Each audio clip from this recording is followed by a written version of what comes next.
That's happened quite a bit. Nobody denies that. And by the way, the last major one was 65 million years ago, the Cretaceous extinction that wiped out the dinosaurs. But so there are more minor catastrophes, one of which occurred at 70,000 years ago. But that one is very well documented as the Toba volcanic eruption, which is a what's it called, a supervolcano. There's regular volcanoes like Mount St. Helens or Mount Pinatubo, or any one you want to talk about.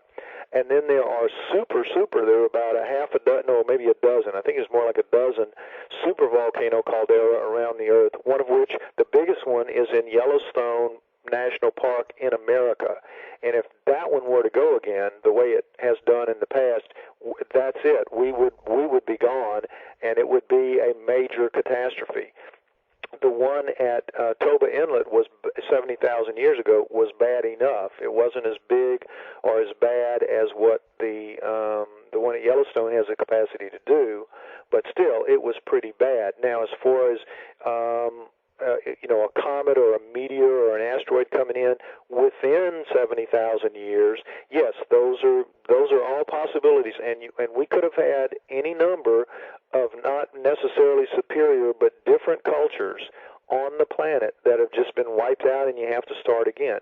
But us, the way we are, the final product kind of that we're looking at today, I think that does not appear until around 50 to 70,000 years ago, somewhere in there.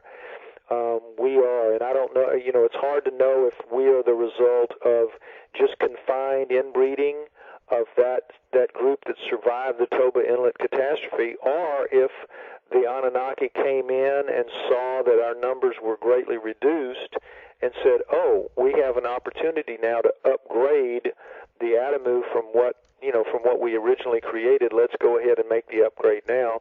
And that might have been what happened. But I think you go from Cro-Magnon types to us, and there is a change and there is a difference. Cro-Magnons are very much like us, but they're not quite us. They're a little bigger, a little more robust, and it takes some fine-tuning to get it to us, and it does seem to have occurred in the 70,000 to 50,000 window, and something could have happened in there other than Toba Inlet at 70,000 years ago. Could have happened a little bit later, but I think the 70,000 would have been the right time to get started on that, and it just wouldn't have happened overnight. It would have taken time, especially if it was inbreeding in an isolated or a group of isolated populations, and so that would take as much as 10 or 20,000 years. So, I think the time and the circumstances are there for it to have happened either way, whether genetic manipulation or just natural isolated breeding to create us as we are today.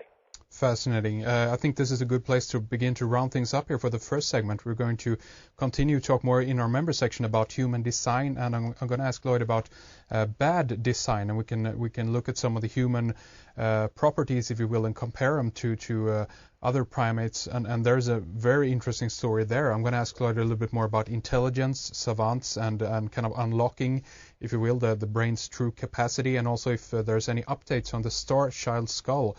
So do join us in our member section. But before we do that, though, I want to ask you to give out your website addresses again. You have a few different ones out there, and also tell us more about your books and how people can get the copies that you have out there. Okay.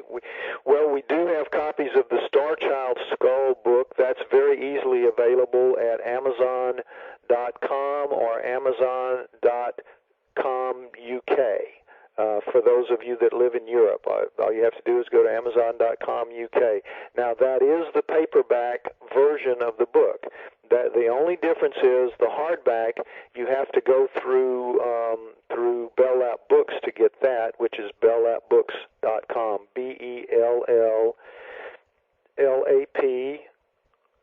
BELLLAPBOOKS, Bell Lap Books, all one word. and that'll get you to the hardback. And the difference is that of the 80 illustrations in it, 40 of them are in color, and of course it's a much nicer, more durable book, and you can get it signed. I'll sign those. I obviously can't sign the paperbacks coming from Amazon, but they're a little more expensive because they're hardbacks and you have to pay for shipping and all that. You make that choice, but the Star Child skull is available, and the Star Child website is www.starchildproject.com, all one word, starchildproject.com, and if you don't know what that is, it is a real, true bone skull that in every way and through every test seems to be a hybrid between a human and an alien, and we will talk about that in the other segment. My personal website is www.lloydpye.com, LLOYDPYE.com, lloydpye.com. Brilliant. So that is belllabooks.com, lloydpye.com, and starchildproject.com. Okay, and I should also add again, we should repeat that the Everything You Know Is Wrong is not available there, but you can get it through the website, the email address. It'll be on the Red Ice Creations website. That's right, definitely. Lloyd, thank you very much for this segment. Stay with us, and we'll talk more in our member section after this break. Thank you, Henry. Thank you, and thank you to you for listening, and thanks to Fredrik out in the control room. Tell your friends about Red Ice Creations, help spread the word, sign up, and join our member section. We'll talk more after this break. Everything flies by fine. Mine goes on holiday in its stead, clicking along the curb, clucking tongues. How could they have the nerve? There is hardly a method, you know.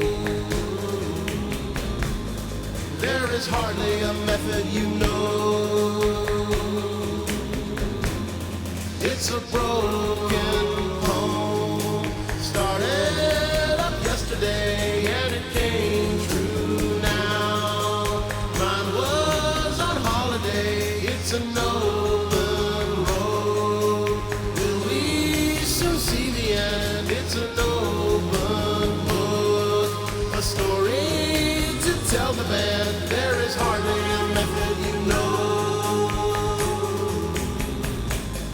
There is hardly a method, you know.